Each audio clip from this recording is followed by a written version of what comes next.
Alright, hey everybody, welcome back to the channel. This is Rob here at Smirking Gun Reviews, realizing right off the bat, this video is late. I was supposed to make this review this morning, but I ended up oversleeping. Uh, it's completely my fault. I didn't get a chance to watch it until just now, and so sorry for the lateness of the video, but what an episode to be talking about. Bagman Season 5, Episode 8. Full spoilers. Was a really great little story that just gives us even more insight into our characters, especially like what really is inside of Jimmy, what Mike feels. Like we basically get the mission statement from Mike. If anybody else needed any clarification of where he's going for the rest of it, Mike is in full on Breaking Bad mode. His character arc has already gotten to where he is. But for those in the cheap seats that don't know, this is Mike giving his full statement of what his intent is. Kim showing just exactly what she's willing to do for Jimmy, continues to expound to places that I honestly didn't see coming.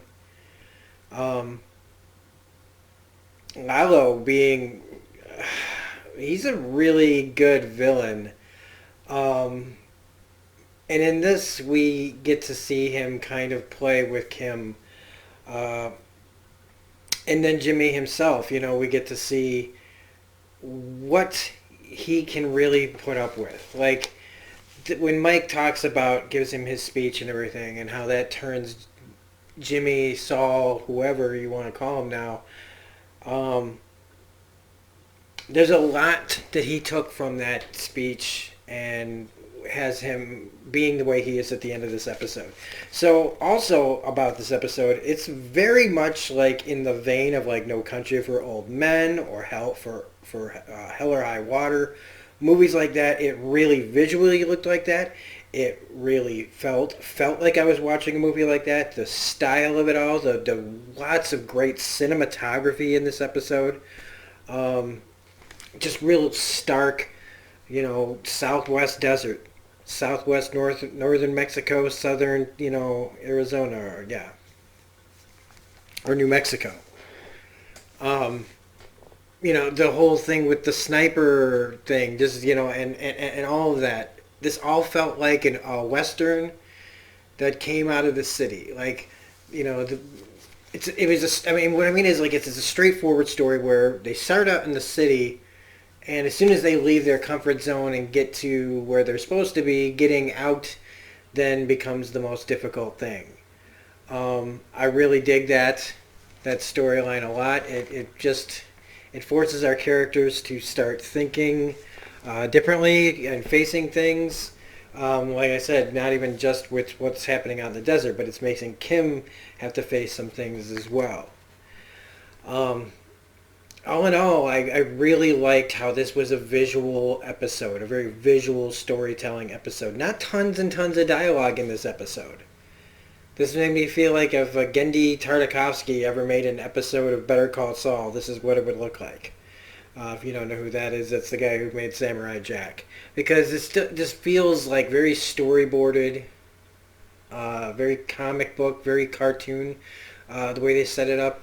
And just because of the storyboards is what I'm saying, or how it makes me feel like I'm watching something that was storyboarded like an animation. And I don't have anything else more to say about the general episode before we start talking about it. I mean, Rhea Seehorn, man, again, by the end of her stuff in this episode, it's just, she's so fucking good. And the guy who plays Lalo, man, he really brings it in just such a confidence for a man that's in jail. Mike giving, Jonathan Banks giving again another just Emmy-worthy performance in this. I mean, I know he's saying things that like maybe we already know as an audience, but he's telling it to Saul for the first time, and so it kind of makes it a pretty big deal. seeing where these characters, start and end, with Breaking Bad and everything. Um, and then we get the return of the Salamanca nephews. It was kind of a bait and switch. I feel like they were a red herring thrown in here to think, ooh, something really bad about with them is going to happen. And really, they were just there to kind of raise the tension, I think, of the episode. Also, before I go any further, first off, there's a couple of things I want to say. And they're just simple things like if you like the channel, please hit the like button, subscribe, hit the bell, all that jazz. But I also want to talk about two other channels that do Better Call Saul reviews that I really think you should check out. One is Enchantment of Eternity. He does a really good job with his Better Call Saul episodes. And the other one is Chatterbox Reviews. Now, I haven't seen him make anything lately. I don't know what's up with that, but he does Better Call Saul episode reviews as well. You should definitely check these guys out. So, wow. Kind of a quick left turn. But going back to it, so the Salamancas, they come in for the money. They're the handoff men. And so I really thought when I heard that this episode has where it goes bad for Saul, I thought, well, of course it's going to be where the nephews are involved. Something's going to happen out there. I mean, especially since he's supposed to remember a saying in Spanish and immediately starts to fumble it. And these guys are psychopaths. So the easiest explanation would be that they were going to be the cause of this. And they're so not. They just come and they go and they leave. And that's it. Really good red herring, but really good still at creating the tension. Just from them being there, we're already on edge. We also find out that there's that phone call that they get when they leave with the money. So this is already like a big setup for Gus to take, because Lalo burned down Los Perros Hermanos. Now Gus is going to be able to hit the money to get Lalo out of jail. And speaking of Lalo, he's very good with directions. Say what you will about him, but like when he was giving Jimmy the directions, he was just very, I don't know, so succinct and detailed and simple when he needed to be. Like, it's a well, you'll know it when you see it. Like, it's the only one out there. And and also the menace that he has, the quiet menace. Like, you're in jail, you can leave, but somehow it feels like that character feels dangerous even in jail. So when he says that he doesn't want to do it, he goes like, oh, that's fine. We'll find somebody else. Just reading his paper. And that uncomfortable silence of, is it okay? Never knowing, is it okay? Even if they tell you it is, which is what he's telling him. But in his heart, he feels like this is not okay. And then he gives him that 1,000-yard stare and finally says, fine. When he, tells him how much that he wants to do it. I want $100,000. But when he really, and he can't tell if it's just like, I'll say I'll give him $100,000 and fucking kill him, or I want to see if this guy blinks. And Jimmy didn't blink, but as we know, what happens later, Lalo had no intention of letting his lawyer leave with $100,000. Or any money, period. Because like he says, you're a nobody. You're nobody, so you can go down there, pick up the money, bring it back here, and we'll just kill you along the way. So the next scene I just basically called Fajitas and a Friend of the Cartel, where this $7 million that he's supposed to bring back, when Kim finds out, Rhea's acting here is phenomenal. Right here. And wow, it's raining really hard outside my house right now. And I think I heard hail. Crazy. So anyway, her visibly shook, visibly afraid, visibly just completely shook from him telling her what he's about to do. Just fantastic. And of course, like right off the bat, like he gets out there, it gets the money, and a whole lot of guys show up. I like, it's from here on out, it's just a simple, try to get the fuck out of the desert alive story. Bunch of guys come. And they're Lalo's guys. They're there to take the money, kill him, and leave. Like, it's real fucked up because they're still far out. So basically, they used him so that if he would get the money for them from the Salamanca nephews. Now they all were supposed to work together, so it's a little strange that they would send him out there just to die, like when they could have just done it and been fine. It's a little weird, unless Lalo just wanted to take care of the lawyer, period. But then the sniper shows up. And, of course, it's Mike. It's Mike. I mean, there was no doubt in my mind that this was going to be Mike. One of them escapes. And you can really tell. Like, I wrote this down, and I've talked about it now at the beginning and the end. But this is Mike really embracing his I am what I am thing. And Saul, Jimmy, seeing this massacre take place. It's his first time into really seeing what he's into now. All these guys just killed around him, and everybody's still dying around him, and holding back the tears was really great. It was also a funny moment when Jimmy's car is the one that started, and you can see visibly on Mike's face for just a second, because Mike's really good at not showing emotion, but just for a second there, he kind of had that look of, I'll be damned. Also, his handling of Jimmy is very soft touch here. It feels really kind of almost like compassionate.